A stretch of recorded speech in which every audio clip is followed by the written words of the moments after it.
आज है क्या केमिस्ट्री का ऑर्गेनिक क्लास?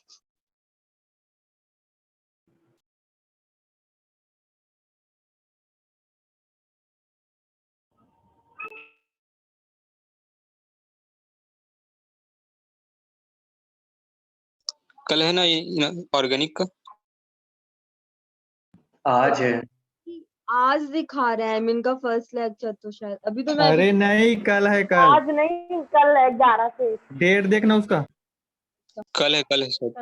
अच्छा, मैंने सिर्फ एम देखा ना तो मैं शॉक हो गई, मैंने टाइम वगैरह नहीं देखा, अभी ऑन किया तो thank you.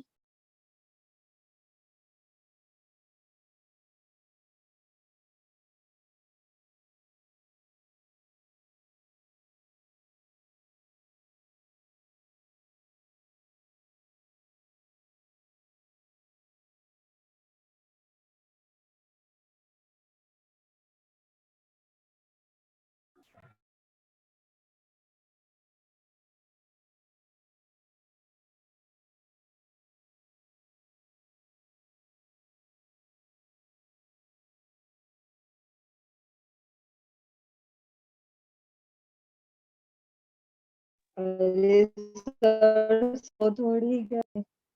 Good afternoon. Good afternoon sir. Good good afternoon afternoon बच्चे। Good afternoon. को लगा आप सो गए, इतनी देर से नहीं आए थे। नहीं, सो तो नहीं गया था, एक्चुअली कनेक्शन में थोड़ा सा टाइम लग गया।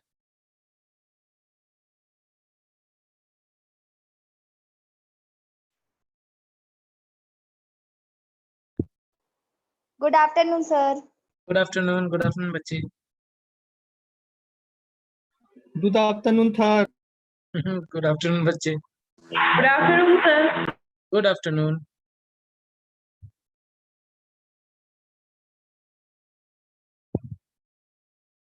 क्या बात है, आज बहुत खुश हो तुम लोग। चैट बॉक्स फिर से क्या? चैट बॉक्स ओपन है ना सर।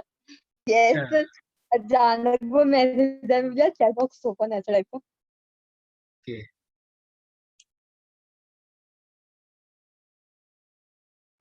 अब आप सब यूज करेंगे चैट बॉक्स। अरे लास्ट दिन है ना इसलिए। लास्ट क्लास है इसलिए। यस सर, पूरी मस्ती के मूड में देख लो। चलो पहले हम चैप्टर कंप्लीट कर लेते हैं, फिर मस्ती के मोड में आएंगे। चलो तो लास्ट सर आज मैम से भी मिलेंगे। क्या बच्चे? सर मैम से मिलवाना आज। अभी आज नहीं मिलवा सकता हूँ। सर मिलवाना ना।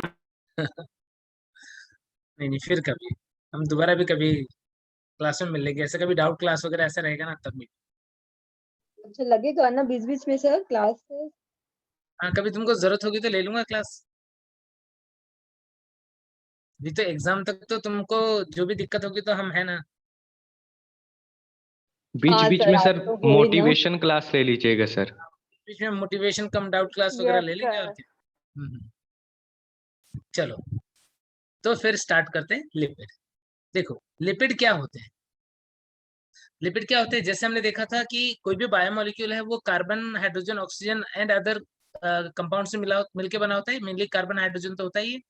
तो यहाँ पर भी कार्बन हाइड्रोजन ऑक्सीजन कंपाउंड होगा।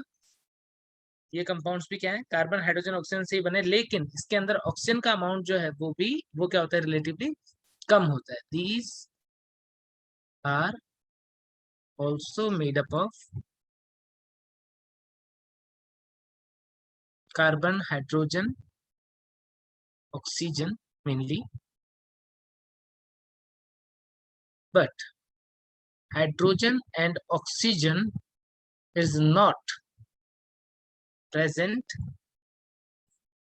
in 2:1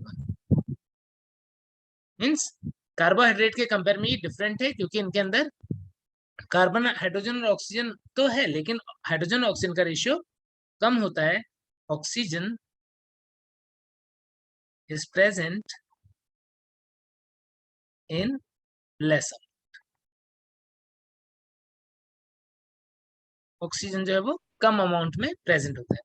अब यहाँ पर ये जो लिपिड होते हैं, इनका कॉमन नेम यदि हम बात करें तो तुमने क्या देखा, फैट, तुमने सुना होगा फैट एंड ऑयल, ये लिपिड है, fat and oil, and it's derivative भी बोल सकता हूँ, इट्स derivatives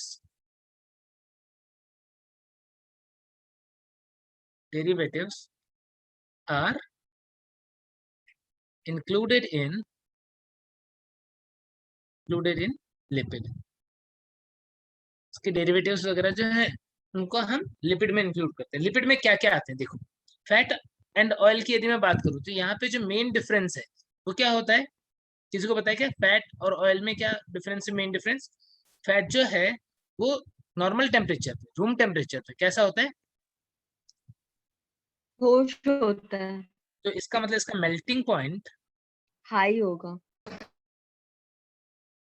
हाई होगा, और ऑयल जो है इसका मेल्टिंग पॉइंट लो होगा। तो इसीलिए ये क्या होता है, रूम टेम्परेचर पे सॉलिड फॉर्म में होते हैं या जेल लाइक फॉर्म में होते हैं, और ये जो होते हैं वो लिक्विड फॉर्म में होते हैं।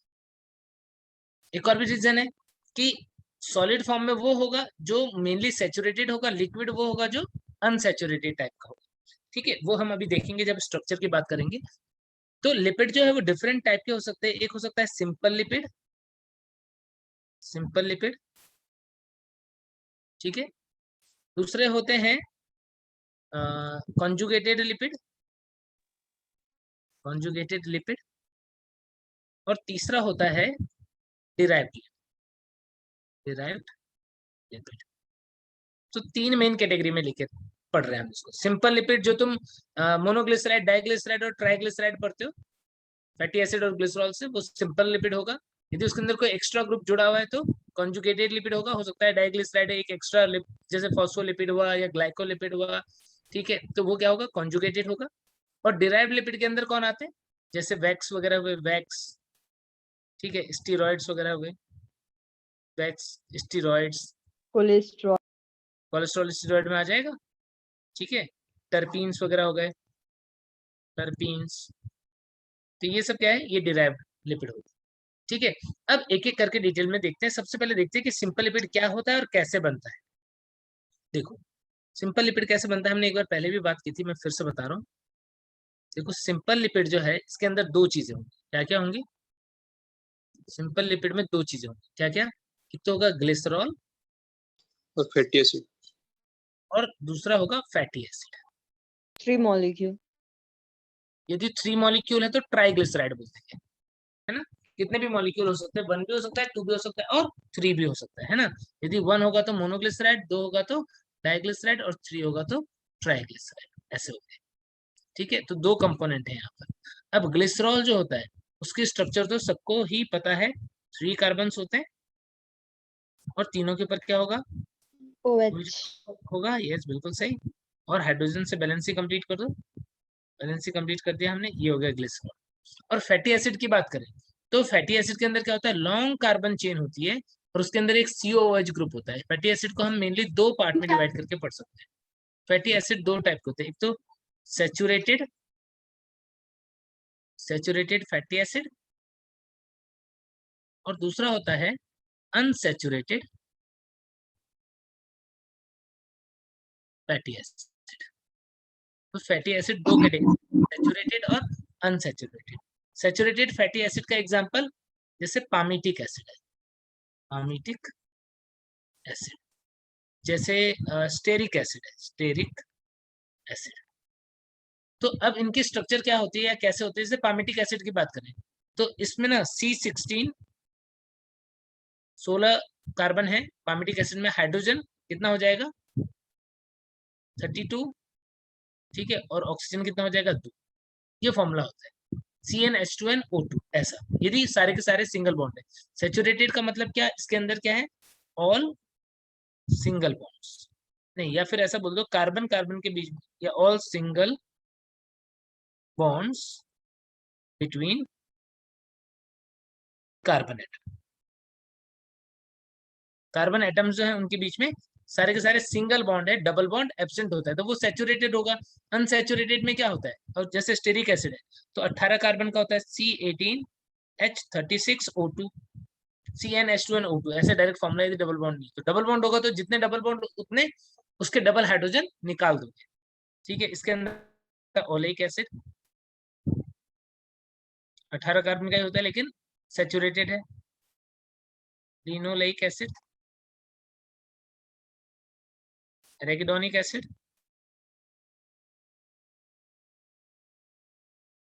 ट्वेंटी कार्बन का है। तो ऐसे होते हैं unsaturated fatty acid. Unsaturated fatty acid जो होते हैं इनकी खास बात क्या है कि डबल बॉन्ड 1 और 2 और एक होगा तो मोनो अनसैचुरेटेड फैटी एसिड, ज्यादा होगा तो पॉली अनसैचुरेटेड फैटी एसिड, ऐसे नाम दे देंगे। यहाँ पर सारे सिंगल बॉन्ड थे, double bonds present between carbon atoms. तो कार्बन एटम्स के बीच में यदि सिंगल डबल बॉन्ड है तो उससे बोल दोगे क्या, मोनो अनसैचुरेटेड फैटी एसिड। यदि एक से ज्यादा है, 2 या ज्यादा डबल बॉन्ड है, क्या बोल दोगे, सुना होगा नाम पूफा, पॉली अनसैचुरेटेड फैटी एसिड। तो हमारी सेल मेम्ब्रेन बनाने में मोनो और ये सैचुरेटेड और अनसैचुरेटेड ऐसे फैटी एसिड्स जो है वो काम करते हैं, ठीक है। अब एक स्ट्रक्चर देख लेते हैं कोई भी, ताकि तुम्हें क्लियर हो जाए कि कैसा है। जैसे मान लो बता रहा हूँ पामिटिक एसिड, तो 16 कार्बन है, 1 2 3 4 5 6 7 8 9 10 11 12 13 14 15 एंड 16 कार्बन है। तो एक कार्बन जो होगा उसके ऊपर होगा COOH ग्रुप, एसिड है ना, COH ग्रुप, और बाकी सबकी वैलेंसी कैसे कंप्लीट करोगे, हाइड्रोजन से। अब ये तो हमने पामिटिक एसिड बनाया, कोई डबल बॉन्ड है नहीं, सब पे क्या आ जाएगा, CH2, लॉन्ग कार्बन चेन है, और एक जो है वो COH ग्रुप है, तो इसे हम क्या बोल देंगे, इसे बोल देंगे हम फैटी एसिड, यहाँ पर CH3, इस टाइप से होता है। शॉर्ट में कहीं लिखा हुआ देखोगे, कैसे लिखा हुआ मिलेगा, CH3 फिर CH2, कितनी बार, 16 है ना, तो 14 बार, और COH हो गया क्या, 14 15 16। तो इस तरीके से भी लिखा हुआ तुम्हें मिल सकता है। तो ये होता है फैटी एसिड। क्या इतनी बात क्लियर हो गई, ग्लिसरॉल और फैटी एसिड जब ये दोनों रिएक्ट करेंगे, अच्छा नॉर्मल टेम्परेचर पे सैचुरेटेड फैटी एसिड जो है वो कैसे होते हैं, वो सॉलिड टाइप के होते हैं। इसका एग्जाम्पल हो जाएगा घी, बटर, इनके अंदर जो फैटी एसिड है वो ज्यादातर कैसे, सैचुरेटेड वाले, तो ये कैसे दिख रहे हैं, सॉलिड टाइप के। और ऑयल वगैरह जो होते हैं उनके अंदर मेनली क्या होता है, अनसैचुरेटेड फैटी एसिड्स होते हैं, ठीक है। हमारी बॉडी के लिए कौन ज्यादा अच्छा है, सैचुरेटेड के अनसैचुरेटेड, बोलो हमारी बॉडी के लिए कौन सा ज्यादा फैटी एसिड अच्छा होगा, सैचुरेटेड फैट की अनसैचुरेटेड फैट। सैचुरेटेड। देखो सैचुरेटेड फैट जो होता है ना वो लेस रिएक्टिव होता है, वो बॉडी के अंदर डिपॉजिट होने की प्रोबेबिलिटी ज्यादा शो करता है। तो सैचुरेटेड फैट यदि ज्यादा खाओगे, घी बटर ज्यादा खाओगे तो नुकसान ज्यादा करेगा, एथेरोस्क्लेरोसिस होने के चांसेस ज्यादा होंगे। अनसैचुरेटेड फैटी एसिड खाओगे जो कि सनफ्लावर ऑयल वगैरह में ज्यादा होते हैं, टूफा वगैरह, पॉली अनसैचुरेटेड फैटी एसिड, तो यदि अनसैचुरेटेड फैटी एसिड ज्यादा खाओगे तो वो ज्यादा रिएक्टिव होता है और ना सैचुरेटेड फैट को जमा भी नहीं होने देता। तो इसीलिए हेल्थ के पॉइंट ऑफ व्यू से देखा जाए तो अनसैचुरेटेड जो है वो ज्यादा सेफ है, सैचुरेटेड फैटी एसिड ज्यादा नुकसान करता है, उसके डिपोजिशन के ज्यादा चांसेस होते हैं, तो कार्डियक डिजीज वगैरह होने के चांस ज्यादा होते हैं। जैसे डाइटिंग के टाइम घी वगैरह नहीं खाते। तो इसीलिए अब हमने देख लिया ग्लिसरॉल का और फैटी एसिड का स्ट्रक्चर। अब कैसे ट्राइग्लिसराइड बनेगा, देखो हमने यहाँ पर देखा क्या था, ग्लिसरॉल, पहले ग्लिसरॉल बना लेते हैं, C यहाँ पर OH, दूसरा कार्बन OH, तीसरा कार्बन OH, वैलेंसी कंप्लीट कर रहे हैं हाइड्रोजन से, ये हो गया हमारा ग्लिसरॉल। अब यदि एक फैटी एसिड जुड़ा होगा तो मोनोग्लिसराइड, 2 जुड़ा होगा तो डाइग्लिसराइड, 3 जुड़ा होगा तो ट्राइग्लिसराइड, ऐसा होता है। और अब यहाँ पर लॉन्ग कार्बन चेन की जगह R लिख रहा हूँ, ठीक है। यहाँ पर दूसरा fatty acid long carbon chain की जगह are, suppose R1 R2 R3 नाम रखते हैं, अलग अलग यदि है तो सेम भी हो सकते हैं, अलग भी हो सकते हैं। और ये तीसरा फैटी एसिड है। अब इसने क्या किया, इसने रिएक्ट किया, तो क्या होता है, ये हो गया हमारा फैटी एसिड। Fatty acid. तो अब जब ये दोनों रिएक्ट करेंगे तो क्या होगा, सबसे पहले इसके अंदर से यहां से OH, जो फैटी एसिड है वो क्या करता है, वो OH ग्रुप देगा, और अल्कोहल जो है वो क्या देगा, वो यहाँ पर से हाइड्रोजन देगा। रिएक्शन, इवन ऑर्गेनिक केमिस्ट्री भी पढ़ते हो तो तुम इस टाइप के रिएक्शन जो पढ़े होंगे तुमने, वहां पे एसिड जो है फैटी एसिड, उससे क्या होता है, उससे OH ग्रुप निकलता है और अल्कोहल से H निकलता है।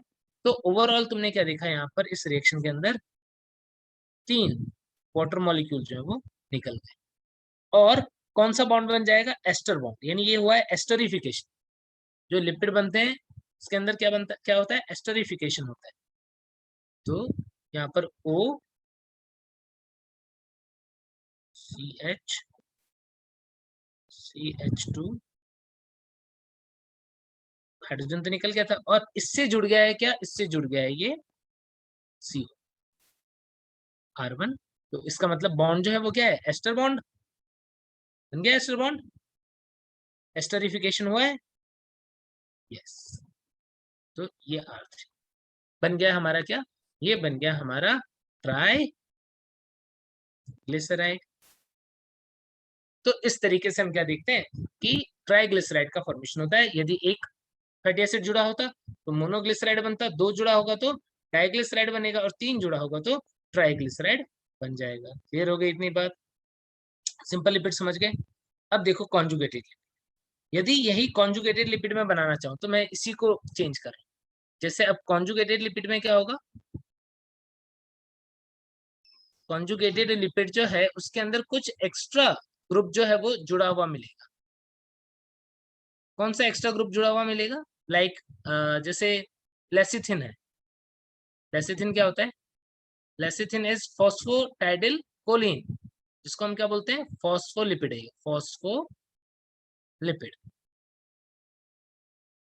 फॉस्फोलिपिड हो सकता है, और क्या हो सकता है, और इसके अंदर आ सकता है सिफेलिन, या फिर स्फिंगोलिपिड हो सकता है, या और बात करें तो ग्लाइकोलिपिड, जिसमें कार्बोहाइड्रेट जुड़ा होगा, ग्लाइकोलिपिड, गैलेक्टोज वगैरह जुड़े हुए मिलते हैं हमें ग्लाइकोलिपिड्स के अंदर। ठीक है, तो ये भी क्या होगा, ये भी कॉन्जुगेटेड लिपिड होगा। ठीक है, सेरेब्रोसाइड वगैरह होता है। तो यहाँ पर हम क्या देखते हैं, यहाँ पर फैटी एसिड के अलावा कुछ एक्स्ट्रा ग्रुप भी है। कौन सा एक्स्ट्रा ग्रुप है, यहाँ पर मान लो फॉस्फेट और कोलिन ग्रुप है। जो सेल मेम्ब्रेन है उसके अंदर कॉमनली फॉस्फोलिपिड होता है ना, लेसिथिन उसी का डायग्राम होता है, उसी का स्ट्रक्चर बना। इसके अंदर 2 कार्बन होते हैं, CH2 और एक नाइट्रोजन होता है जिसके ऊपर प्लस चार्ज होता है, और यहाँ पर CH3 होंगे, 3CH3। ये कोलिन ग्रुप है, ये वाला फॉस्फेट ग्रुप है और ये कोलिन ग्रुप है। रिएक्शन सेम होगी, 2 तो लॉन्ग कार्बन चेन होंगे फैटी एसिड्स वगैरह, और एक पे क्या देखा हमने, एक पे जुड़ा हुआ है फॉस्फेट और कोलिन ग्रुप। यानी यहाँ पर क्या हो जाएगा, यहाँ पर एक ग्रुप जो होगा वो कौन सा होगा, वो फॉस्फेट और कोलिन ग्रुप होगा। यहाँ पर सिर्फ फैटी एसिड नहीं है, 2 फैटी एसिड है और एक फॉस्फेट एंड कोलिन ग्रुप है। और यहाँ पर बन गया OP double bond O minus CH2 N के ऊपर प्लस चार्ज है, और 3CH3 ग्रुप यहाँ पर जुड़े हुए हैं। ये होता है हमारा phospholipid, phosphatidylcholine, phosphatidylcholine. तो ये फॉस्फोलिपिड जो है वो कॉमनली हमारी सेल मेम्ब्रेन के कंपोजिशन में प्रेजेंट होता है, जहां पर ये वाला पोर्शन जो होता है फॉस्फेट और कोलिन वाला ग्रुप, जिसके ऊपर एक माइनस और एक प्लस चार्ज आ रहा है, और ये लॉन्ग कार्बन चेन है, R1 R2 क्या है, लॉन्ग कार्बन चेन है। तो हमारा इस तरीके से स्ट्रक्चर बन जाता है, जिसके अंदर पोलर हेड होता है, नॉन पोलर टेल होता है, और यदि कोई ऐसा मॉलिक्यूल जिसके पास पोलर और नॉन पोलर दोनों ग्रुप प्रेजेंट हो तो उसे क्या बोल देते हो, एम्फीपैथिक मॉलिक्यूल। तो ये लिपिड जो है वो एम्फीपैथिक मॉलिक्यूल होगा। क्यों एम्फीपैथिक मॉलिक्यूल होगा? क्योंकि इसके पास पोलर और नॉन पोलर दोनों पार्ट प्रेजेंट होते हैं। जिसके पास प्लस माइनस दोनों होते हैं उनको हम क्या बोल देते हैं? उनको हम बोल देते हैं ज्विटर आयन। तो पॉजिटिव और नेगेटिव दोनों होते हैं वो ज्विटर आयन होते हैं, वो हम बाद में देखेंगे। तो इस तरीके से कॉन्जुगेटेड लिपिड समझ में आ गया सबको? कॉन्जुगेटेड फॉस्फोलिपिड है, ऐसे किसी में यहाँ पे कार्बोहाइड्रेट जुड़ा होगा तो ग्लाइकोलिपिड बन जाएगा। ठीक है, ग्लाइकोलिपिड का एग्जांपल जो है वो सेरेब्रोसाइड और गैंग्लियोसाइड हो सकता है, जो कि नर्वस सिस्टम में प्रेजेंट होते हैं। ठीक है, अब इसके बाद में नेक्स्ट देखो डिराइव्ड लिपिड। तो डिराइव्ड लिपिड जो है, डिराइव्ड लिपिड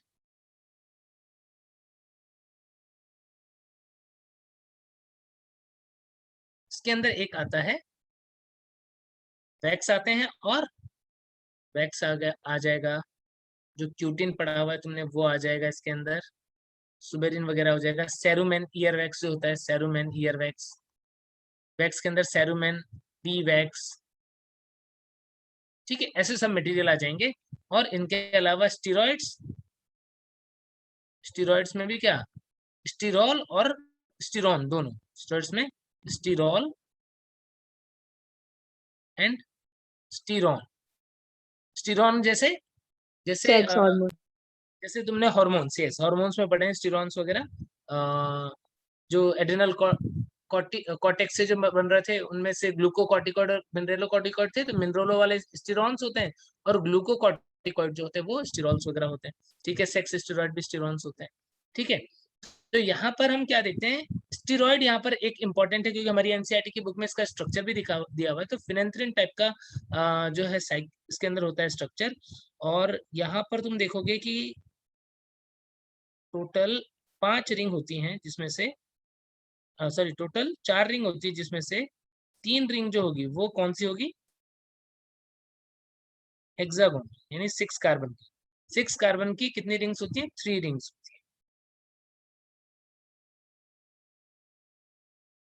और एक रिंग जो होता है वो कितने कार्बन का होता है? 5 कार्बन। ये कुछ इस टाइप की स्ट्रक्चर, यहाँ पर कुछ होगा, यहाँ पर कुछ होगा। ठीक है, और यहाँ पर यदि हम पर्टिकुलरली कोलेस्ट्रॉल की बात करें तो कोलेस्ट्रॉल के स्ट्रक्चर में तुम देखोगे कि यहाँ पर जुड़ा हुआ होगा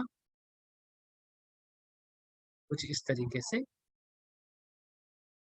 एक ग्रुप। ठीक है, और यहाँ पे डबल बॉन्ड भी होता है, और यहाँ पे शायद OH इस तरफ से यहाँ पर OH ग्रुप होता है। तो इस टाइप का होता है कोलेस्ट्रॉल। तो इसको हम, कोलेस्ट्रॉल को हम क्या बोल देते हैं? मोस्ट डेकोरेटेड बायोमोलिक्यूल बोल देते हैं। क्या बोल देते हैं? Most decorated biomolecule. अब यहाँ पर एक बात बताओ, ठीक है, तो इतनी बात मुझे लग रहा है तुमको समझ में आ गई। लिपिड जो है उसका, उसको मेनली यदि हम बात करें जनरली, जनरल लिपिड के बारे में कुछ एक दो इंपॉर्टेंट पॉइंट बता रहा हूँ कि यहाँ पर एनर्जी जो है लिपिड काफी ज्यादा देता है, यानी lipid gives more ATP than carbohydrate in respiration. एक तो ये इसका इंपॉर्टेंट है कि इंपॉर्टेंट रोल है कि स्टोर होगा और रेस्पिरेशन में एटीपी बनाने में हेल्प करेगा। दूसरा, इंसुलेटिंग लेयर जो है, इंसुलेटिंग लेयर टेम्परेचर वगैरह जो है उसको हीट लॉस होने से बचाता है, तो इंसुलेटिंग लेयर बनाता है। और अपने को शॉक वगैरह से भी बचाता है। शॉक मतलब जो इम्पैक्ट होगा, चोट लगती है ना, उसमें भी यदि फैट की लेयर ज्यादा है तो वो इंजरी को क्या करेगा? कम करेगा। तो इम्पैक्ट और शॉक जो है उससे हमको क्या कर रहा है? प्रोटेक्शन। ठीक है, तो ये इसका फंक्शन हो गया, जनरल फंक्शन किसका? लिपिड का। इतनी बात क्लियर हो गई। कोलेस्ट्रॉल जो है वो एनिमल के अंदर होता है कि प्लांट सेल के अंदर होता है? एनिमल सेल के अंदर होता है, जो सेल मेम्ब्रेन को विस्कोसिटी प्रोवाइड करता है। प्लांट के अंदर जो सिमिलर कंपाउंड होते हैं उन्हें क्या बोलते हो? इन प्लांट्स कोलेस्ट्रॉल नहीं होता, क्या होता है? Phytosterol is present. ये ध्यान रखना कि कोलेस्ट्रॉल जो है वो एनिमल के अंदर प्रेजेंट होते हैं, प्लांट के अंदर क्या होता है? फाइटोस्टेरॉल। Sterol present. ठीक है, तो ये हो गया हमारा लिपिड के बारे में। लिपिड के बारे में इतनी बातें ध्यान रखोगे तो काफी है। नेक्स्ट देखो अब इसके बाद में अमीनो एसिड। क्या होते हैं अमीनो एसिड? देखो अमीनो एसिड जो है वो एक तरीके से मीथेन सब्स्टिट्यूट होता है, यानी मीथेन के अंदर जो डिफरेंट कार्बन होते हैं उसका सब्स्टिट्यूट होता है, डिफरेंट हाइड्रोजन होते हैं उसका सब्स्टिट्यूट होता है। और amino acid these are the building block of protein. These are the building blocks or monomers of protein. Protein बनाता है, खुद तो माइक्रोमोलिक्यूल है, फिर पॉलीमर बनाएगा तो मैक्रोमोलिक्यूल। अच्छा, लिपिड माइक्रोमोलिक्यूल था कि मैक्रोमोलिक्यूल? लिपिड रिटेंटेट में आ जाता है, तो आ रहा है मैक्रोमोलिक्यूल्स के साथ में फिल्टर हो रहा है, लेकिन मॉलिक्यूलर वेट कम है, इसलिए हम उसको स्ट्रिक्टली मैक्रोमोलिक्यूल तो नहीं बोलते हैं। ठीक है, कोई माइक्रो में भी रखते हैं, कहीं पे मैक्रो में भी रखते हैं, लेकिन हम क्या बोलेंगे कि मैक्रोमोलिक्यूल है बट नॉट स्ट्रिक्ट मैक्रोमोलिक्यूल। ठीक है ना। अमीनो एसिड की बात कर रहे हैं तो क्या करता है? प्रोटीन बनाता है। यदि हम बात करें डिफरेंट ऑर्गेनिज्म की और हमारे अंदर, तो कितने अमीनो एसिड प्रेजेंट होते हैं? There are many amino acids, more than 300 different type of amino acids are present in organism. लेकिन जो प्रोटीन बनाने में काम आते हैं वो कितने हैं? 20। 20। हमारी बुक के अंदर 20 दिया हुआ है, बट रिसेंट यदि मैं बताऊं तो 21 हो गए। तो तुम तो अभी 20 ध्यान रखो, 20 amino acids take part in protein synthesis. Protein बनाने में 20 अमीनो एसिड जो है वो पार्टिसिपेट करते हैं। और यहाँ पर कंपल्सरी कार्बन हाइड्रोजन के साथ में, कार्बन हाइड्रोजन ऑक्सीजन के साथ में नाइट्रोजन भी प्रेजेंट होता है। स्ट्रक्चर कैसी होती है? देखो यहाँ पर एक कार्बन होता है, इस कार्बन के ऊपर 4 डिफरेंट ग्रुप है। कौन कौन सा? एक होता है COOH, एक होता है NH2, एक होता है हाइड्रोजन और एक होता है R ग्रुप। ये R ग्रुप चेंज होता है, उसकी वजह से डिफरेंट अमीनो एसिड बनते हैं। यानी यहाँ पर किरेल कार्बन होता है तो ऑप्टिकली एक्टिव होगा ये। ठीक है, अब यहाँ पर यदि तुम्हें सिंपलेस्ट अमीनो एसिड की स्ट्रक्चर बताओ, सिंपलेस्ट अमीनो एसिड कौन सा है? वो सिंपलेस्ट अमीनो एसिड कौन सा है? Glycine. Glycine is the simplest amino acid. वहां पर क्या होता है? वहां पर हम देखते हैं कि R की जगह पर भी H ही होता है। सिंपलेस्ट अमीनो एसिड के अंदर 2 ही कार्बन होंगे, ऐसा होता है सिंपलेस्ट अमीनो एसिड। तो क्या यहाँ पर ये किरेल कार्बन है क्या? No, sir. Chiral carbon absent, इसके अंदर किरेल कार्बन नहीं होता है। ठीक है ना। ग्लाइसिन में सेरीन जो होगा उसके अंदर 3 कार्बन होंगे। ठीक है, तो ऐसा कुछ अमीनो एसिड का स्ट्रक्चर होता है। अब अमीनो एसिड हो सकते हैं एसिडिक, एसिडिक अमीनो एसिड हो सकता है, बेसिक अमीनो एसिड हो सकता है, बेसिक अमीनो एसिड, और न्यूट्रल अमीनो एसिड हो सकता है, neutral amino acid. Acidic amino acid कौन सा होगा? जिसके नाम के आगे एसिड लगा होगा वो एसिडिक अमीनो एसिड। नाम बताओ। Glutamic acid. Glutamic acid, aspartic acid, aspartic acid. कुछ बेसिक अमीनो एसिड के नाम बताओ यदि बता सकते हो तो। लाइसिन, लाइसिन हो सकता है, और आर्जिनिन, आर्जिनिन हो सकता है। लाइसिन, स्टडीन, आर्जिनिन,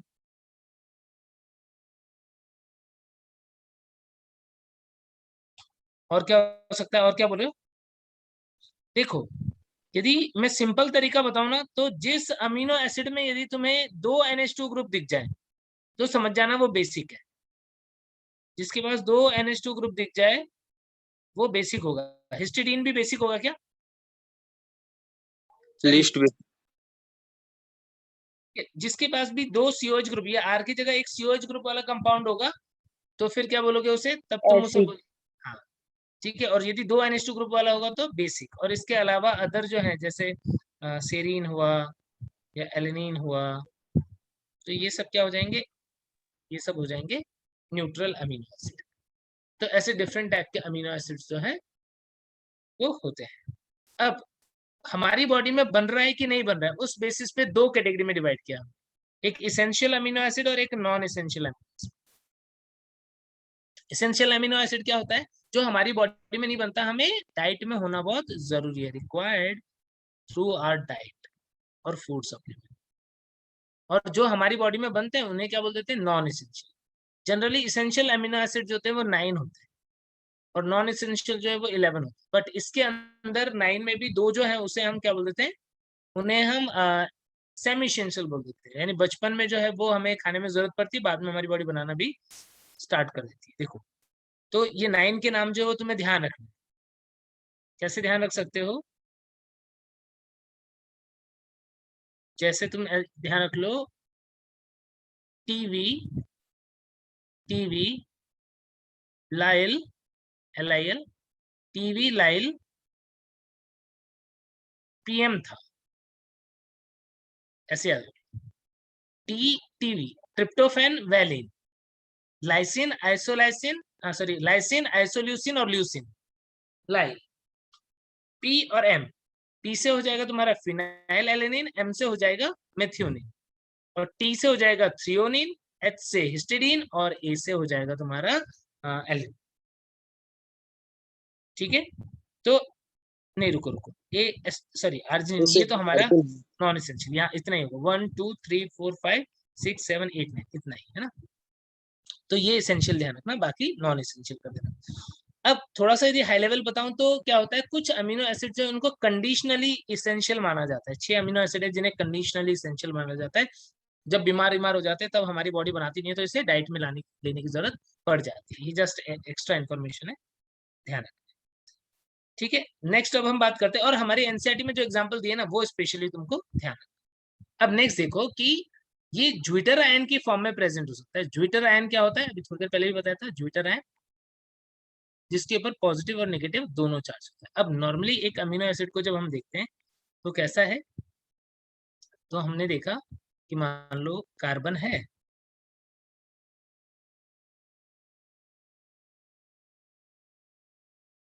कार्बन है, इसके ऊपर 4 ग्रुप है। कौन से, एक ग्रुप है COOH, एक ग्रुप है NH2, एक ग्रुप है R, एक ग्रुप है H। अब मान लो किसी ऐसे मीडियम में रखा जो बेसिक है, तो क्या होगा, ये अपना H+ दे सकता है। यदि ये अपना H+ दे देगा तो किस में कन्वर्ट हो जाएगा, तो नेगेटिव फॉर्म में कन्वर्ट हो जाएगा। कैसा बन जाएगा, और यदि मान लो न्यूट्रल टाइप का मीडियम है, बेसिक है, तो क्या हो जाएगा, ये यहाँ से H+ निकल गया। यदि न्यूट्रल मीडियम है तो क्या होगा, न्यूट्रल या चलो देख ही लेते हैं। यदि हमने इसको अभी कहाँ पर रखा है, अभी हमने रखा है ऐसे मीडियम के अंदर जो मीडियम तो न्यूट्रल है बट वहां पर एसिड बेस दोनों प्रेजेंट है, आयनिक टाइप का है। तो NH3 जो है वो तो प्लस चार्ज के साथ में, कार्बन ऐसे ही है, R H, हाइड्रोजन निकल गया COO-, आइसोइलेक्ट्रिक पॉइंट एक तरीके से आ गया है। तो ऐसा हो सकता है। यदि ये एसिडिक मीडियम में होगा तो क्या हो जाएगा, एक H+ इसको और मिल जाएगा तो NH3+ बन जाएगा। और यदि एसिडिक मीडियम में था तो क्या था, ये वाला हो गया। बेसिक मीडियम में होगा तो क्या होगा, बेसिक मीडियम में होगा तो COOH जो है वो अपना H+ दे चुका होगा, यानी ये तो बन जाएगा COO-, और यहाँ पर NH2 एज इट इज। तो यहाँ पर हम क्या देख रहे हैं, ये किस किस फॉर्म में हो सकता है, ये पॉजिटिव चार्ज की फॉर्म में हो सकता है, ये नेगेटिव चार्ज की फॉर्म में हो सकता है, या फिर इसके ऊपर दोनों चार्ज प्रेजेंट हो सकते हैं। तो प्लस माइनस दोनों चार्ज यदि प्रेजेंट होता है तो उस आयन को हम क्या बोलते हैं, ज्विटर आयन है। यानी यहाँ पर ये वाली कंडीशन जो है ये क्या है, ज्विटर आयन है। मीडियम जो है वो न्यूट्रल है और आइसोइलेक्ट्रिक पॉइंट होता है, तो वहां पर इस तरीके से ये हमें देखने को मिलता है क्या, ज्विटर आयन की फॉर्म में प्रेजेंट हो सकता है। पोलर नॉन पोलर दोनों टाइप के अमीनो एसिड्स वगैरह होते हैं। अब यहाँ पर देखो कि अमीनो एसिड्स मिलकर के क्या कर रहे हैं, प्रोटीन बना रहे हैं। तो प्रोटीन कैसे बनाते हैं, देखो अब प्रोटीन के बारे में, अमीनो एसिड तो हमने देखा कैसा होता है, अब हम देखते हैं प्रोटीन के बारे में। Protein is macromolecule. प्रोटीन जो है वो क्या है, वो तो, और हमने देखा था macromolecules are generally polymer of some micromolecule, like amino acid का पॉलीमर है ये अमीनो एसिड। और अमीनो एसिड्स जो है वो अटैच होते हैं किसके थ्रू, अमीनो एसिड जो है वो आपस में कौन से बॉन्ड के थ्रू अटैच होंगे, peptide bond. Amino acids are attached with peptide bond, peptide कैसे, जैसे एक अमीनो एसिड है जिसके पास हमने देखा एक ग्रुप है COOH, यहाँ पर एक ग्रुप है NH2, यहाँ पर है H, एक अमीनो एसिड, दूसरा अमीनो एसिड जिसके पास एक ग्रुप है NH2, एक ग्रुप है COOH, ये R है, ये H है। इस रिएक्शन को करवाने वाला एंजाइम कौन सा होता है, बताओ, पढ़ा है तुमने, पेप्टिडाइल ट्रांसफरेज। राइबोसोम की लार्जर यूनिट जो है वो ये काम करती है, पेप्टिडाइल ट्रांसफरेज। और ये क्या करेगा, ये यहां से OH और यहाँ से H इसको रिमूव करवा देगा और एक बॉन्ड बना देगा। क्या हुआ, यहाँ पर वाटर निकल गया और बॉन्ड बन जाएगा। उसी बॉन्ड का नाम क्या है, पेप्टाइड बॉन्ड। तो पेप्टाइड बॉन्ड कैसा बना, NH2C R है, ये H है, ये CO और यहाँ पर ये बॉन्ड बन गया है। फिर नेक्स्ट आ गया NH C R H COH, ठीक है, इस तरीके से। तो दो अमीनो एसिड है, इसे क्या बोलते हो, मोनोपेप्टाइड की डाइपेप्टाइड, पेप्टाइड बॉन्ड। क्या ये डाइपेप्टाइड बन गया क्या, मोनो। हाँ मोनोपेप्टाइड। कितने अमीनो एसिड होते हैं उसके अकॉर्डिंग नाम रखते हैं ना, डाइपेप्टाइड। कितने हाँ। अमीनो एसिड है उसके अकॉर्डिंग नाम रखते हैं। दो अमीनो एसिड है ना तो डाइपेप्टाइड, तीन होंगे तो ट्राई, चार होगा तो टेट्रापेप्टाइड, ऐसे नाम, ठीक है। तो इस तरीके से पेप्टाइड जो है वो बनते हैं। तो प्रोटीन क्या होगा, एक तरीके से बहुत सारे अमीनो एसिड होंगे तो पॉलीपेप्टाइड्स हो जाएंगे, ठीक है ना। अब इसके बाद में ये जो प्रोटीन्स होते हैं ये डिफरेंट फॉर्म में हो सकते हैं, टाइप्स जो है प्रोटीन जो है वो स्ट्रक्चर के बेसिस पे तीन टाइप के स्ट्रक्चर शो करते हैं। कौन कौन सा, एक तो प्राइमरी प्रोटीन, प्राइमरी स्ट्रक्चर, दूसरा सेकेंडरी प्रोटीन, सेकेंडरी स्ट्रक्चर हो गया, और तीसरा टर्सरी। तीन ही होते हैं कि चार होते हैं, चार होते हैं। चौथा स्ट्रक्चर जो होता है उसे हम क्या बोलते हैं, क्वाटरनरी। चार होते हैं। क्या डिफरेंस है, देखो प्राइमरी प्रोटीन जो होता है ये सबसे सिंपल फॉर्म है। क्या सबसे सिंपल फॉर्म है इसके अंदर, सबसे सिंपल है कि मतलब पेप्टाइड जो है वो अमीनो एसिड जो है वो इस तरीके से जुड़ते गए और एक चेन जैसा बन गया। यानी जो इनिशियली फ्रेशली फॉर्म्ड प्रोटीन जो होता है, फ्रेशली सिंथेसाइज्ड प्रोटीन, यानी पोस्ट ट्रांसक्रिप्शनल मॉडिफिकेशन के पहले वो कैसा होता है, प्राइमरी प्रोटीन की फॉर्म में होता है, ठीक है। सेकेंडरी प्रोटीन की बात करें तो क्या होगा, सेकेंडरी प्रोटीन जो है वो दो फॉर्म में हो सकता है, मतलब उसके अंदर क्या होता है, स्ट्रक्चर में चेंज आ गया है, दो फॉर्म में हो सकता है। एक होता है अल्फा हेलिक्स या फिर हो सकता है बीटा प्लेटेड, दो फॉर्म में हो सकता है।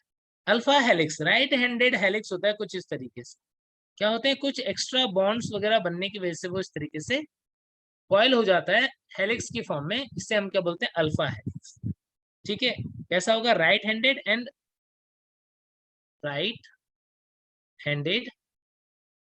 एंड 3.5 कॉइलिंग होती है। क्या बन गया यहाँ पर हाइड्रोजन बॉन्ड्स वगैरह जो है वो बन गए, यहाँ पर बीच बीच में क्या हुआ, हाइड्रोजन बॉन्ड्स वगैरह बनने की वजह से ऐसा स्ट्रक्चर बन गया है। बीटा प्लेटेट की बात करें तो क्या होता है, ये हेलिक्स जो है वो शीट जैसी बनती है। बीटा प्लेटेट को बीटा शीट लाइक भी बोलते थे,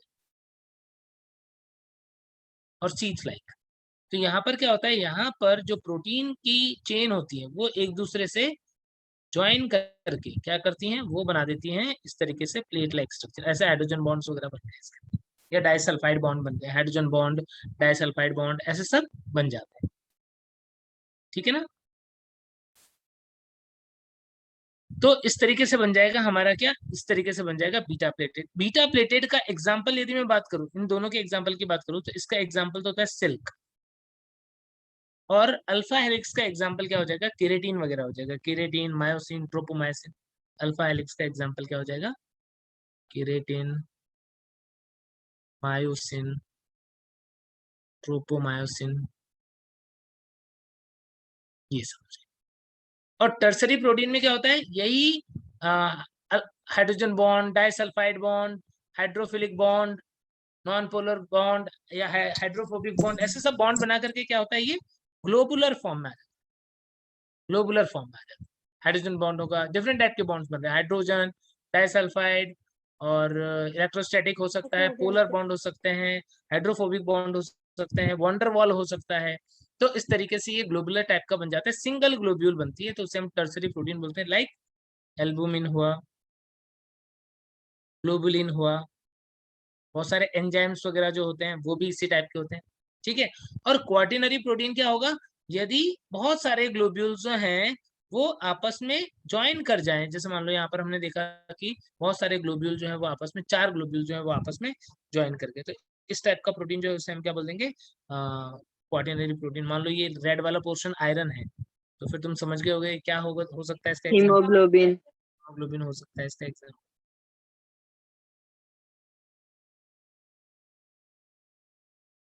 हीमोग्लोबिन, ठीक है ना। तो इस तरीके से हम देखते हैं कि प्रोटीन जो है वो प्राइमरी, सेकेंडरी, टर्सरी, क्वार्टनरी ऐसे हो सकता है। और प्रोटीन जो है स्ट्रक्चर के पॉइंट ऑफ व्यू से या तो स्ट्रक्चरल प्रोटीन होगा या फंक्शनल प्रोटीन, और क्या बोलते हैं, एंजाइम्स वगैरह हो सकते हैं जिनके ऊपर एक्टिव साइट वगैरह भी प्रेजेंट होती है। क्लियर हो गई बात, ये तो हमने देखा डिफरेंट टाइप के जो प्रोटीन है उनकी स्ट्रक्चर क्या होती है। अब प्रोटीन के टाइप में एक हो गया सिंपल प्रोटीन, सिंपल प्रोटीन जिसके अंदर क्या है, जिनके अंदर सिर्फ अमीनो एसिड्स हैं, ये सारे सिंपल प्रोटीन है। यदि मैं बात करूं कॉन्जुगेटेड प्रोटीन, तो क्या होगा, कॉन्जुगेटेड प्रोटीन क्या होगा, जिसके अंदर एक्स्ट्रा ग्रुप्स अदर देन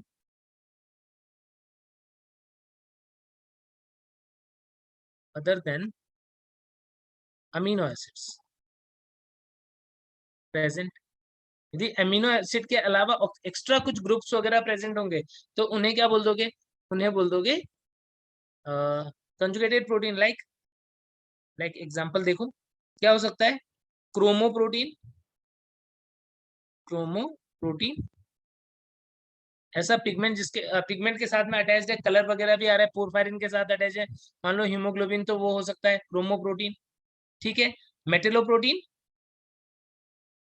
किसी के साथ मेटल अटैच्ड है तो क्या बोल दोगे, मेटेलोप्रोटीन। यदि किसी के साथ कार्बोहाइड्रेट अटैच है तो क्या बोल दोगे, ग्लाइकोप्रोटीन। तो ऐसे डिफरेंट टाइप के प्रोटीन हो सकते हैं, कुछ एक्स्ट्रा ग्रुप अटैच्ड है उसके ऊपर, तो लिपिड जुड़ा हुआ है तो लाइपोप्रोटीन हो सकता है। ठीक है, उसके अलावा कार्बोहाइड्रेट है तो कुछ म्यूकोप्रोटीन्स वगैरह भी बनते हैं, प्रोस्थेटिक ग्रुप कार्बोहाइड्रेट की फॉर्म में प्रेजेंट होता है। ठीक है, तो ऐसे डिफरेंट टाइप के प्रोटीन हो सकते हैं। ठीक है, अब यहाँ पर स्ट्रक्चर की बात करें तो फाइब्रस प्रोटीन में कौन आ जाएंगे, collagen, elastin, reticulin, keratin, fibrous protein. Globular जो है वो अभी हमने देखा, एल्बुमिन, ग्लोबुलिन, रुबिस्को वगैरह आ सकता है। ठीक है, इस तरीके से होते हैं डिफरेंट टाइप के प्रोटीन। क्या प्रोटीन क्लियर हो गया सबको। अब न्यूक्लिक एसिड, यस सर। हाँ न्यूक्लिक एसिड जो है वो तुमने जब चैप्टर पढ़ा है कौन सा, जेनेटिक्स वाला, तब तुमने वहां पे बहुत डिटेल में पढ़ा, न्यूक्लियोटाइड न्यूक्लिक एसिड वो हमने वहां पर कंप्लीट कर रखा है ऑलरेडी।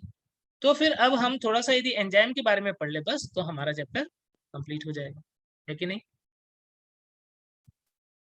तो चलो नेक्स्ट देखो अब इसके बाद में enzymes.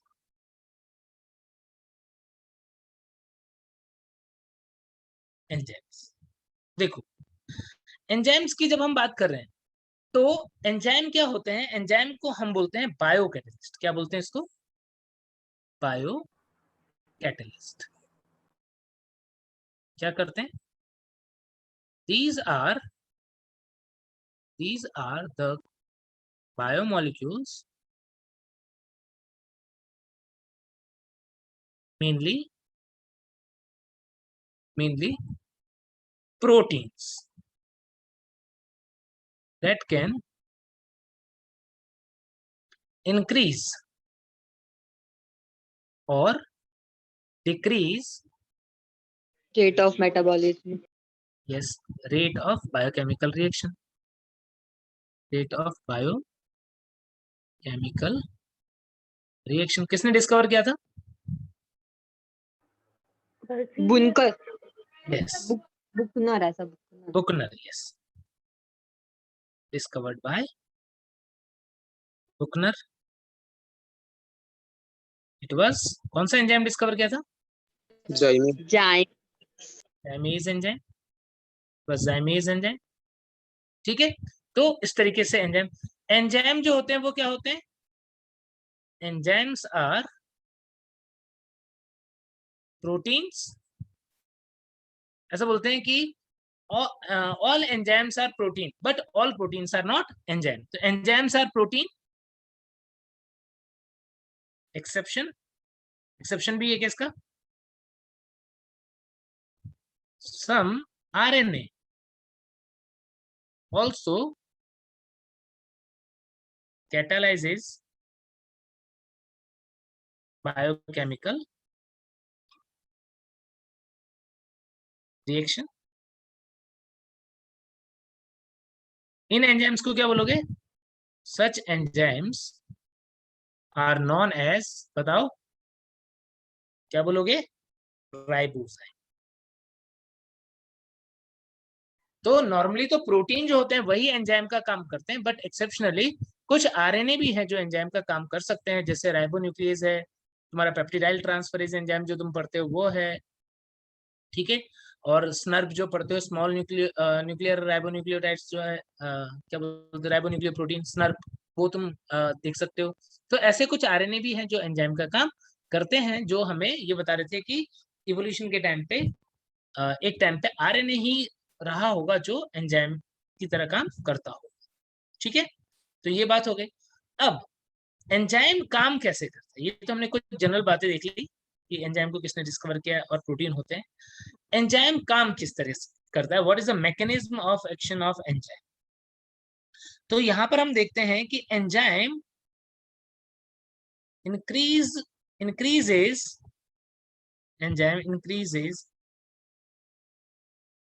the rate of reaction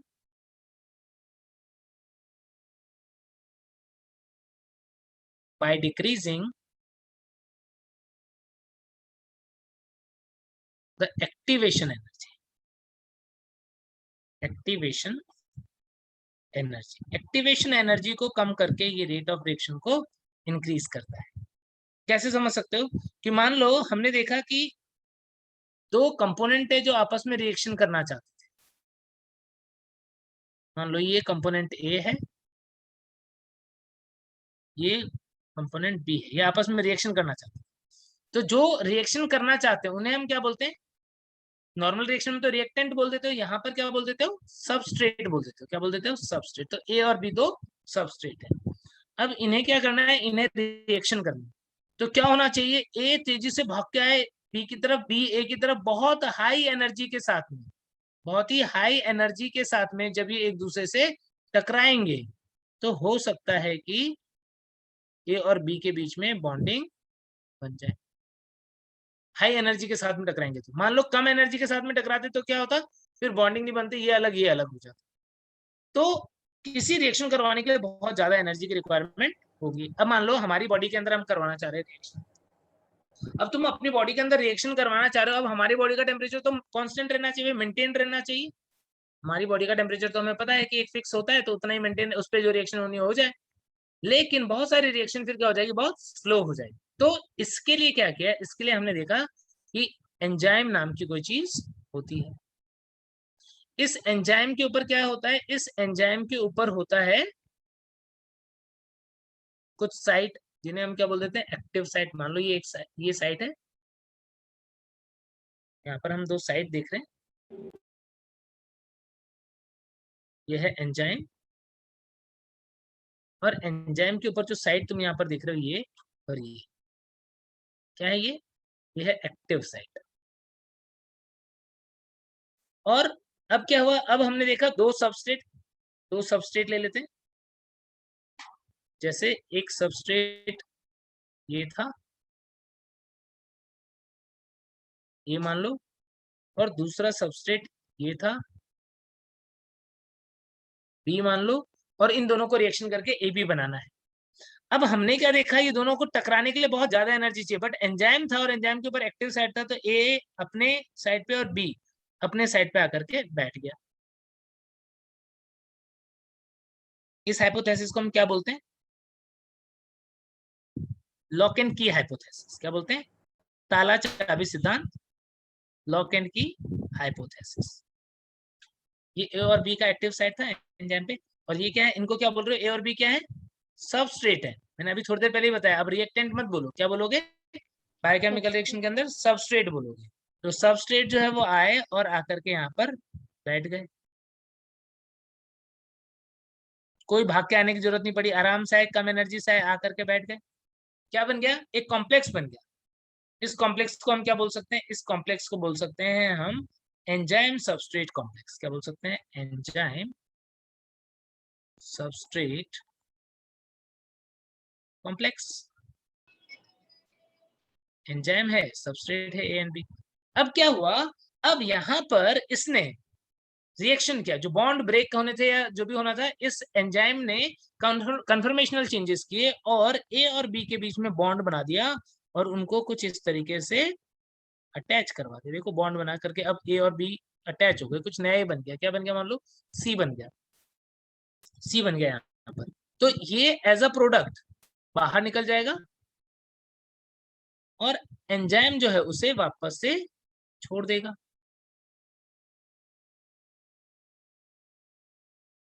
यानी क्या हुआ, यानी जब बायोकेमिकल रिएक्शन होती है, जब एंजाइम काम करता है, तो एंजाइम कंज्यूम नहीं होता है रिएक्शन में, एंजाइम जो है वो खर्च नहीं होता है।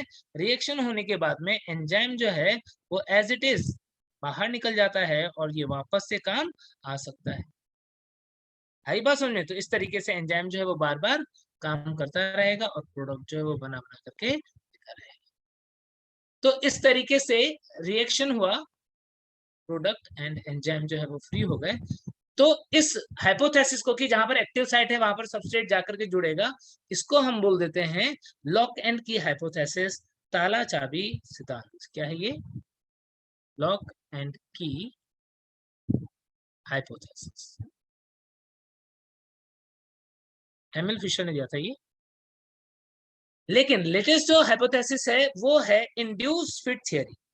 इंड्यूस फिट थियरी, ये ज्यादा एडवांस। क्या बोलता है कि यहां पर एंजाइम और सबस्ट्रेट जुड़ते हैं। क्या होता है, substrate bind with the active site on enzyme. इसके बनने से क्या होता है, इट इंड्यूसेस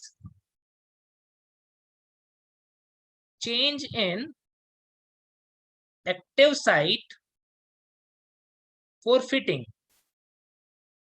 यानी एक्टिव साइट पहले पूरी तरीके से कस के इसको पकड़ा हुआ नहीं था, लेकिन जब सबस्ट्रेट जुड़ा तो उसने इसके अंदर कुछ ऐसे चेंज किए ताकि ये उसको कस के पकड़ ले, और उसके बाद में क्या हो जाएगा, उसके बाद में फॉर्मेशन और ब्रेकडाउन ऑफ बॉन्ड, फॉर्मेशन और ब्रेकडाउन ऑफ बॉन्ड्स क्या हो जाएगा, product formed and released.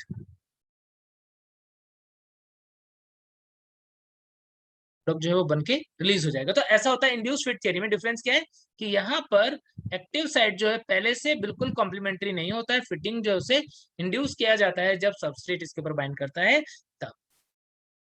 ठीक है, अब यदि ये प्रोसेस हुआ तो नॉर्मल प्रोसेस और इसमें कैसे इसने वर्क किया, एंजाइम जो है उसने एक्टिवेशन एनर्जी को कम कर दिया। एंजाइम ने क्या किया, enzyme decreases or decrease the activation energy.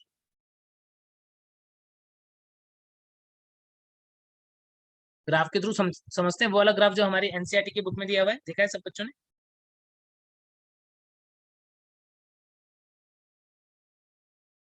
Progress of reaction इधर दिया हुआ है और एक्टिवेशन एनर्जी इधर दिया हुआ है। अब हमने क्या देखा कि कोई रिएक्शन जो है उसे हम करवा रहे हैं किस, कहां पर, नॉर्मल टेम्परेचर।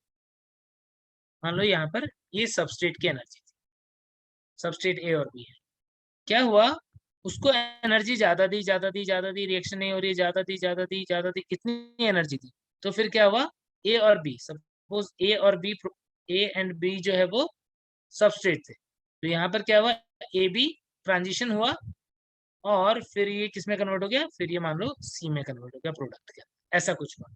तो इस रिएक्शन को करवाने के लिए कितनी एनर्जी चाहिए, इतनी एनर्जी चाहिए। ये क्या है, दिस इज एक्टिवेशन एनर्जी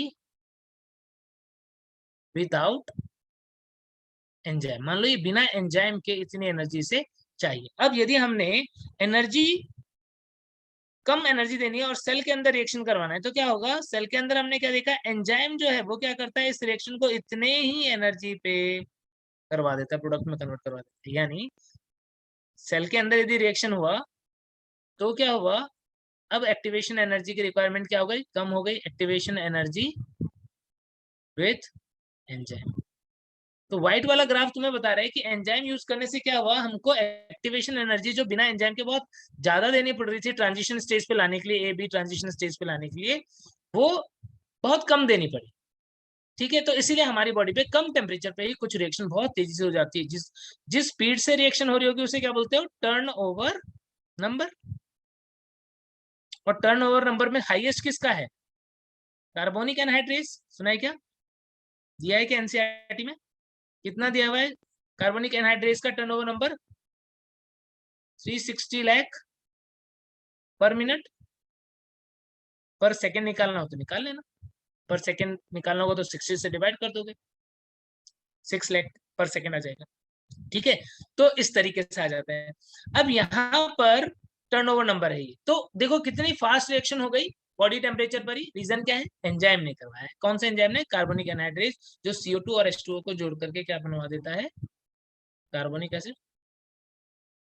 ठीक है, कार्बोनिक एनहाइड्रेस। अब ये कार्बन, अब कोई भी एंजाइम एक्टिविटीज हो। अच्छा एक बात और बताओ कि ये जो ग्राफ है इसको देख करके ये बता सकते हो कि रिएक्शन एंडोथर्मिक है कि एक्सोथर्मिक है।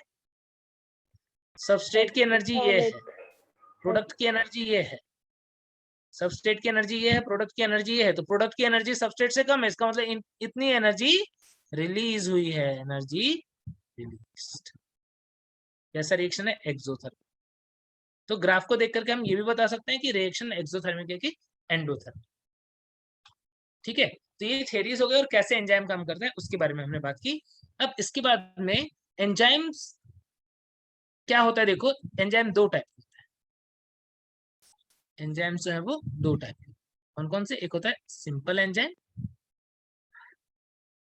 और एक होता है कॉन्जुगेटेड एंजाइम। कॉन्जुगेटेड एंजाइम नाम से पता पड़ रहा है कोई दूसरा ग्रुप होगा। अब इसके अंदर ये सिंपल में क्या है, ओनली प्रोटीन पार्ट, कोई दूसरा पार्ट नहीं है, जबकि इसके अंदर प्रोटीन और अदर पार्ट भी है। तो प्रोटीन वाला पार्ट जो होता है उसको हम क्या बोल देते हैं, एपो एंजाइम। क्या बोल देते हैं, एपो एंजाइम। ये प्रोटीन वाला पार्ट है। और कॉन्जुगेटेड के अंदर दूसरा पार्ट जो होता है उसे हम क्या बोल देते हैं, कोफैक्टर। क्या बोल देते हैं, कोफैक्टर। अब कोफैक्टर तीन टाइप के हो सकते हैं। ये बहुत इंपॉर्टेंट बात बता रहा हूँ, यहाँ से क्वेश्चन आता है और है बहुत आसान, लेकिन बच्चे कंफ्यूज होते पता नहीं क्यों। कोफैक्टर जो है इसके अंदर 3 चीजें आती है, क्या आती है? कोफैक्टर के अंदर आ सकता है कोएंजाइम, कोएंजाइम क्या है ये? Organic cofactor, organic cofactor that is loosely bound. उसके अलावा हो सकता है मेटल एक्टिवेटर या मेटेलिक कोफैक्टर, ये भी क्या होगा? ये भी होगा लूजली बाउंड, यानी ये डिटैच हो सकता है, जब जुड़ा हुआ होगा तब एंजाइम एक्टिव होगा, अदरवाइज इनएक्टिव होगा, ठीक है। और तीसरा होता है प्रोस्थेटिक ग्रुप, प्रोस्थेटिक ग्रुप, ये क्या होता है? प्रोस्थेटिक ग्रुप ये कुछ भी हो सकता है, ये ऑर्गेनिक भी हो सकता है, ऑर्गेनिक और इनऑर्गेनिक, बट ये डिटैच और अटैच होने वाला बार बार नहीं चलता है, ये परमानेंटली अटैच होगा, टाइटली बाउंड होगा, टाइटली बाउंड। जैसे जैसे आयरन पोरफायरिन, आयरन पोरफायरिन इन हीमोग्लोबिन, ठीक है, ये प्रोस्थेटिक ग्रुप। को एंजाइम में यदि बात करें तो उन्होंने बहुत सारे पढ़े हैं, NAD पढ़ा है, FAD पढ़ा है, TPP पढ़ा है, लिपोइक एसिड पढ़ा है, पढ़े हैं ये सारे, ठीक है। और मेटल वाले भी तुमने बहुत पढ़े हैं, जैसे Mg है काइनेज एंजाइम में, आयरन है कैटलीज एंजाइम में, एकोनिटेज एंजाइम में, जिंक है, मोलिब्डेनम है, बहुत सारे, ठीक है। तो इस तरीके से अब यहाँ पर क्या होता है देखो, ये कॉन्जुगेटेड के अंदर, कॉन्जुगेटेड में यदि पूरा होलो एंजाइम की बात करें, होलो एंजाइम, तो होलो एंजाइम का मतलब क्या हो जाएगा? होलो एंजाइम का मतलब हो जाएगा apo enzyme plus cofactor, apo enzyme और कोफैक्टर को मिला करके क्या बोलते हैं? Holo enzyme. समझ गए क्या? तो ये हो गया एंजाइम का स्ट्रक्चर कैसा होता है। सबको ये बात क्लियर हो गई? अब क्या बाकी रह गया? अब बाकी रह गया हमारा एंजाइम का क्लासिफिकेशन। क्लासेस कौन कौन से? 6 क्लासेस हैं। कौन कौन सा? एक O, एक T, एक H, एक L, एक I और एक L। OTHLIL ऐसे मैंने याद रखा, OTHLIL ऐसे सिंपल याद रखा। 6 क्लासेस कौन कौन सी? O से oxido reductase, oxido reductase. T से ट्रांसफरेज, H से हाइड्रोलिसिस, L से लाइसिस, I से आइसोमरेसिस, आइसोमरेस, और L से लाइगेज। ये हो गए। ऑक्सीडो रिडक्टेज वो सारी रिएक्शन जहां पर तुमने NADH2 वगैरह बनाया है, थोड़ा FADH2 बनाया है, थोड़ा है, क्या है वो? ये हाइड्रोजिनेज एंजाइम, वैसे एंजाइम ऑक्सीडो रिडक्टेज में आएंगे। ट्रांसफर जैसे काइनेज है, फॉस्फेट ग्रुप इधर से उधर ट्रांसफर करवाते हो। हाइड्रोलेजेस है, जैसे एसिड हाइड्रोलेजेस, न्यूक्लियेज है, लाइपेज है, लाइएज विदाउट वाटर। ये हाइड्रोलाइसिस में तो वाटर की रिक्वायरमेंट होती है, लाइएजेस में वाटर की रिक्वायरमेंट नहीं होती है। इसका एग्जांपल एल्डोलेज। आइसोमरेज तो बहुत सारे पढ़े तुमने, ठीक है, एपीमरेज ले लो, एपीमरेज, आइसोमरेज, म्यूटेज। लाइगेज के अंदर जो सिंथेटेज वाली कैटेगरी का एंजाइम आता है, जैसे सिट्रेट सिंथेटेज पढ़ा तुमने, DNA लाइगेज पढ़ा है, DNA लाइगेज, ठीक है। तो ये आ जाएंगे। तो ये सब क्लासेस होते हैं एंजाइम। अब एक लास्ट पॉइंट की और बात करेंगे, enzyme inhibition. Enzyme inhibition, enzyme inhibition के पहले एक बात और करनी चाहिए, Km कांस्टेंट वाली। Km कांस्टेंट के बारे में वैसे हमने पहले बात की हुई है जब हमने फिजियोलॉजी पढ़ी है, बट एक बार और बता देता हूँ Km कांस्टेंट क्या होता है। देखो, जब हम सबस्ट्रेट कॉन्सेंट्रेशन, सबस्ट्रेट की कॉन्सेंट्रेशन और रेट ऑफ रिएक्शन में ग्राफ बनाते हैं, तो ग्राफ कैसा आता है? तो वो ग्राफ आता है कुछ इस टाइप का। पहले रेट ऑफ रिएक्शन बढ़ती है, फिर क्या हो जाता है? सैचुरेशन आ जाता है, एक मैक्सिमम रेट ऑफ रिएक्शन पे जाकर के वो कांस्टेंट हो जाती है, सैचुरेशन आ गया। इसको हम क्या बोलते हैं? इसको बोलते हैं Vmax, Vmax। अब Km कांस्टेंट क्या होता है? Km कांस्टेंट जिसे हम बोलते हैं माइकेलिस मेंटेन कांस्टेंट, क्या होता है? माइकलिस मेंटेन कांस्टेंट वो कॉन्सेंट्रेशन होती है जिसपे रेट ऑफ रिएक्शन मैक्सिमम का हाफ होता है, यानी ये कॉन्सेंट्रेशन जो है उसे क्या बोलेंगे, के। यानी केएम कांस्टेंट क्या है, concentration of substrate at which rate of reaction is half of the maximum.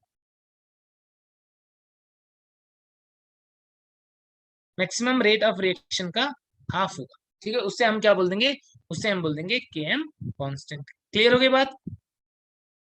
तो यहाँ पर यदि केएम कांस्टेंट ज्यादा है, इसका मतलब हाफ से मैक्सिमम से हाफ पहुंचने में ज्यादा कॉन्सेंट्रेशन लग रहा है, इसका मतलब ये सबस्ट्रेट के लिए एफिनिटी कम रखता है। यानी केएम क्या बता रहा है, केएम बता रहा है सबस्ट्रेट के लिए एफिनिटी, जिसका केएम कम है इसका मतलब एंजाइम की एफिनिटी फॉर सबस्ट्रेट क्या है, हाई है। जिसका केएम कम होगा वो अपने सबस्ट्रेट को जल्दी जल्दी बाइंड कर रहा है, जिसका केएम ज्यादा होगा वो अपने सबस्ट्रेट को स्लोली बाइंड कर रहा है। समझ गए क्या? चलो अब एंजाइम इनहिबिशन की बात, अब हम बात कर लेते हैं एंजाइम इनहिबिशन की। देखो दो टाइप का होता है, एक होता है कॉम्पिटिटिव इनहिबिशन और दूसरा होता है नॉन कॉम्पिटिटिव इनहिबिशन। देखो दोनों में डिफरेंस क्या है। जैसे मान लो कि ये एक एंजाइम है, इसके ऊपर ये एक एक्टिव साइट है, ये एंजाइम है, ये एक्टिव साइट है। अब एक्टिव साइट पे बाइंड होने वाला सबस्ट्रेट जो है वो क्या होना चाहिए, कॉम्प्लीमेंट्री होना चाहिए। ये सबस्ट्रेट है, क्या ये सबस्ट्रेट जो कि इसके ऊपर बाइंड करना चाहिए। लेकिन मान लो मैंने देखा कि यहाँ पर कोई इनहिबिटर है और इनहिबिटर जो है उसके अंदर भी कुछ ऐसा ही ग्रुप है बिल्कुल सबस्ट्रेट जैसा जो एक्टिव साइट पे बाइंड कर ले। ये क्या बन गया, मान लो ये है इनहिबिटर। अब क्या होगा, अब इन दोनों के बीच में कंपटीशन होगा, जो ज्यादा होगा वो बाइंड करेगा, सबस्ट्रेट ज्यादा होगा तो बाइंड करेगा, तो कोई बार इनहिबिटर आके उसको स्लो करेगा। तो इनहिबिटर का अमाउंट जितना बढ़ता जाएगा उतना रेट ऑफ रिएक्शन स्लो होता जाएगा। इससे हम क्या बोल देते हैं, कॉम्पिटिटिव इनहिबिशन। आई बात समझ में? तो यहाँ पर क्या हो सकता है, यहाँ पर जो भी जहां पर भी तुम देखते हो कि सेम सेम सा कंपोजिशन है सबस्ट्रेट और इनहिबिटर का, वहां पर हो सकता है कॉम्पिटिटिव इनहिबिशन। ठीक है, कॉम्पिटिटिव इनहिबिशन का एग्जांपल जो है वो हो सकता है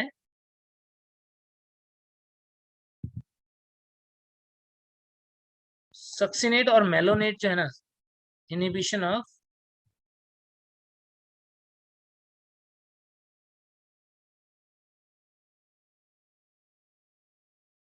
एग्जांपल देख लेते हैं, inhibition of succinate by malonate. Succinate जो है वो मेलोनेट को इनहिबिट करता है, सक्सिनेट डिहाइड्रोजनेज एंजाइम जब वर्क कर रहा होगा उस टाइम पे, तो ये कॉम्पिटिटिव इनहिबिशन का एग्जांपल हो जाएगा। नॉन कॉम्पिटिटिव में दो टाइप है, कौन कौन से, एक है इरिवर्सिबल और दूसरा होता है रिवर्सिबल।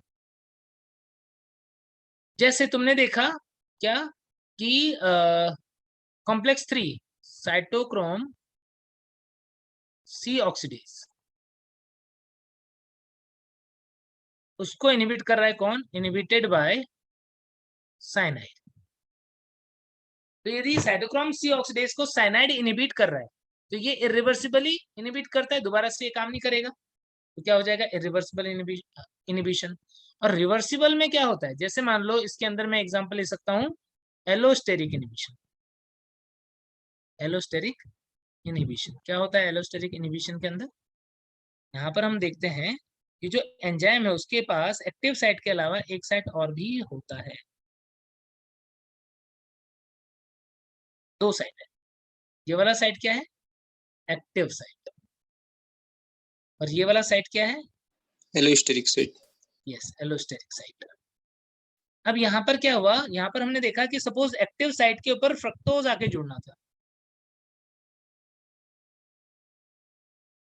फ्रक्टोज 6 फॉस्फेट आके जुड़ना था। ये क्या है? ये है फ्रक्टोज 6 फॉस्फेट, एक्टिव साइट पे जुड़ना था। ये एंजाइम क्या है? फॉस्फोफ्रक्टोकाइनेज एंजाइम, फॉस्फोफ्रक्टोकाइनेज। लेकिन हमने क्या देखा? हमने देखा इसका एक एलोस्टेरिक इनहिबिटर है। ये कौन है? ये एटीपी। अब यदि एटीपी जाकर के यहाँ पर जुड़ जाता है तो ये क्या करता है? जैसे ही ये यहाँ पर जाकर के जुड़ेगा, ये क्या करेगा? ये इसके एक्टिव साइट को डिफॉर्म कर देगा, यानी सबस्ट्रेट के अलावा कोई सब्सटेंस जिसका इससे कोई स्ट्रक्चर में सिमिलरिटी नहीं है, वो क्या कर रहा है? एक्टिव साइट को ब्लॉक करवा दे रहा है। इसे बोल देते हैं एलोस्टेरिक इनहिबिशन। जब ये यहाँ से निकल जाएगा तो एक्टिव साइट वापस से एक्टिव हो जाएगी। एग्जांपल क्या हो जाएगा? Inhibition of फॉस्फोफ्रक्टोकाइनेज enzyme by ATP. Clear हो गई बात? तो ये सारे इनहिबिशन जो है वो क्लियर हो गए तुम्हें। तो इसी के साथ में अपना ये चैप्टर जो है वो कंप्लीट हो गया। और कुछ पूछना है क्या? सर इस टॉपिक से नहीं है, लेकिन एक क्वेश्चन है मेरा। हाँ बच्चे, तो पूछ लो। सर वो हाइपरटेंशन को एक बार फिर से बताइए ना, क्या होता है? हाइपरटेंशन, हाइपरटेंशन वो होता है जिसमें बीपी जो है वो 140/90 से ज्यादा हो जाए। तो मैं स्क्रीन शेयर करता हूँ। 140 से 90 तक? 140 मतलब सिस्टोलिक वैल्यू। देखो देखो, सिस्टोल नॉर्मली हम क्या देखते हैं? 120/80 है, ये सिस्टोलिक वैल्यू है, ये डायस्टोलिक वैल्यू है। यदि हमारा सिस्टोलिक वैल्यू 140 प्लस हो जाए और डायस्टोलिक वैल्यू 90 प्लस हो जाए, ठीक है, ये 140 से ज्यादा या 90 से ज्यादा, तो इस कंडीशन को हम क्या बोल देते हैं? हाइपरटेंशन। समझ गए? तो बस ये सिंपल सी बात है हाइपरटेंशन के लिए कि उस टाइम पे क्या हो रहा है? ब्लड जो है वो ज्यादा फोर्सफुली पंप हो रहा है हार्ट में से, तो इसीलिए ये प्रेशर जो है वो ज्यादा आ रहा है। ठीक है, मतलब सर 140 से ऊपर नहीं जाना चाहिए? हाँ, देखो क्या होता है ना कि जैसे हम लोगों का तो इतना तुम्हें आराम से मिल जाएगा, लेकिन जब तुम अपने मम्मी पापा का देखोगे तो उनका 130/85 या 135/90 ऐसे सब आ रहा होगा। यदि तुम अपने दादाजी वगैरह का देखोगे तो उनका हो सकता है 140 या 145/90 आ रहा हो या कुछ। तो एज के अकॉर्डिंग थोड़ा बहुत तो अपने आप बढ़ता है, ठीक है ना? मतलब 120/80 एकदम नहीं रहेगा, हो सकता है एज के साथ में ये थोड़ा बहुत 125 130 ऐसे अपने आप ही बढ़े। लेकिन जब ये 140 को क्रॉस कर जाता है मेडिकली, तब हम इसको कंफर्म बोलते हैं कि this is hyper tension, BP high है। 140 तक रहेगा ना तो भी हम हाई बीपी नहीं बोलते इसको, है ना? क्लियर होगी बात? Yes sir, thank you sir. ठीक है, और बोलो।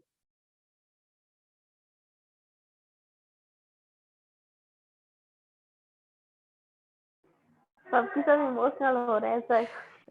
क्या इमोशनल हो रहे हो? क्यों इमोशनल हो रहे हो बच्चों? कहीं जा थोड़ी रहे हैं, हम लोग तो यही है। इमोशनल होने वाली तो कोई बात ही नहीं है। Thank you sir. तुम लोग अच्छे से पढ़ाई करो मस्त। अभी सिलेबस कंप्लीट हुआ है, अभी पढ़ाई खत्म नहीं हुई है। और टिल्लू जो है वो तो बहुत ही भयानक इमोशनल हो रहा है, वो हंस हंस के पागल भी हो रहा है। ठीक है, तो तुम लोग जो है अच्छे से पढ़ाई करो, जहां भी डाउट्स वगैरह होगा वो पूछते रहना, जब भी टाइम पे हम लोग मिलते रहेंगे, ठीक है ना? चलो ओके हाँ, मैं भी तुम लोगों की क्लास को मिस करूंगा बच्चों, और उम्मीद करते हैं हम मिलते रहेंगे जल्दी टाइम पे, और बातें तो होती रहेगी हमारी। मैसेज वगैरह है, नंबर वगैरह है तुम लोगों के पास में, तो हम बातें करते रहेंगे।